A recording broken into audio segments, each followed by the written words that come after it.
With the season veering down upon us, it's time to do the annual media preview of all 18 clubs. Take this with a grain of salt, as it can be quite difficult to predict the ups and downs of a season of AFL, but you can be assured I'll give it my best shot. I will look at each club in order with what I think could happen for them in the 2018 Premiership season.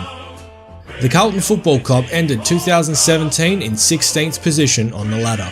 With one more loss than 2016, but roughly the same percentage, it was a bit of a nothing year for them. Could we see improvement and direction this year? I am Ryan from AFL Access, and this is the Carlton Football Club 2018 season preview.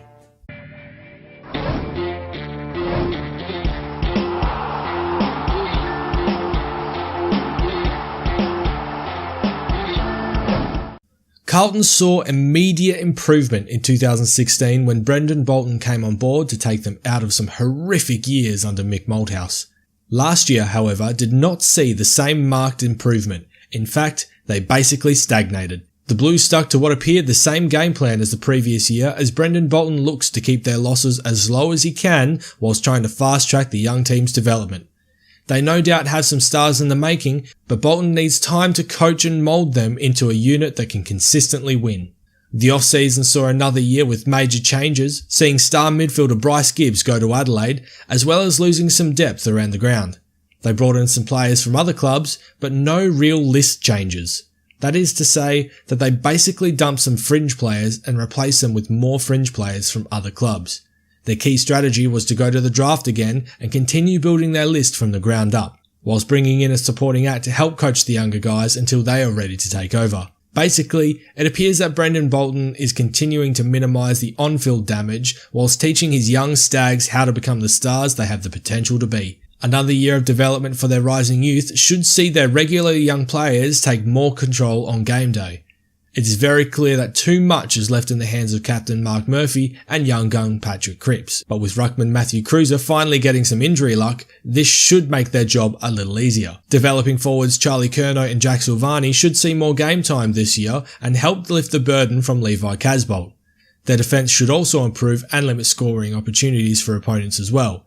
Their counter-attack, an area they already struggled with, may be worse this year, as Sam Docherty, their prime ball mover out of the backline, will be spending the year on the sidelines recovering from an ACL injury.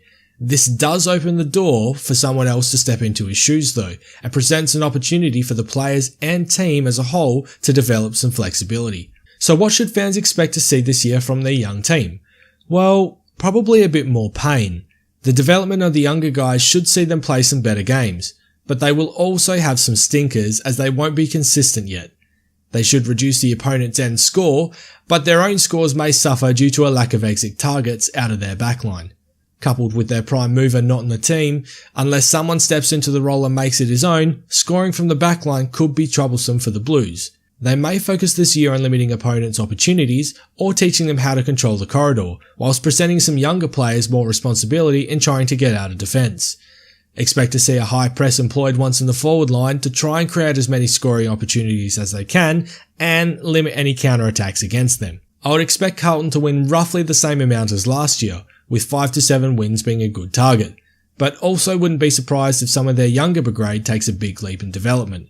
Brendan Bolton has proven that he can build winning teams with the Box Hill Hawks and was a huge component to the Hawks' three-peat success. I expect the Blues to finish 15th, but also reserve some faith that could push them higher. Where do you think the Carlton Football Club will finish on the ladder, and how do you think they will take the next step in their development? Let us know in the comments below. Don't forget to leave a thumbs up if you like the video, and subscribe and ring that bell to receive notifications when a new video goes live. We are still looking for content creators for the season, so if you would like to apply to become one, please let us know in the comments below. This has been your AFL Access.